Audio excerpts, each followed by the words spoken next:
అవకాడోతో bread toast ఎలా చేయాలో చూద్దామా?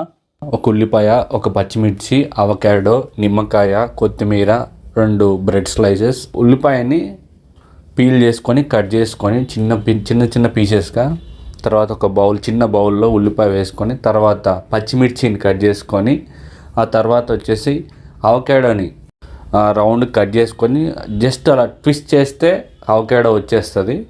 దాంట్లో ఒక హాఫ్ యూజ్ చేసుకోవచ్చు మీరు, ఒకరికైతే. ఇద్దరికైతే 2 తీసుకోవచ్చు. దాన్ని చిన్న చిన్న పీసెస్ కట్ చేసుకొని దాంట్లో కొంచెం సాల్ట్ అండ్ కొంచెం దాంట్లో మెయిన్ ఇంగ్రీడియంట్ వచ్చేసి లెమన్. ఆ లెమనే మెయిన్ ఇంపార్టెంట్. అండ్ కొత్తిమీర అండ్ కొంచెం దాంట్లో పెప్పర్ వేసేసుకొని దాన్ని జస్ట్ స్మాష్ చేసుకోవాలి. అంత పేస్ట్ లాగా చేసేసుకొని తర్వాత బ్రెడ్ టోస్ట్ చేసుకొని ఆ బ్రెడ్లో పెట్టుకొని ఆ బ్రెడ్ని స్లైసెస్ కట్ చేసుకొని హ్యాపీగా తినాలి. హెల్తీగా ఉంటుంది, టేస్టీగా ఉంటుంది, చాలా బాగుంటుంది, సూపర్గా ఉంటుంది.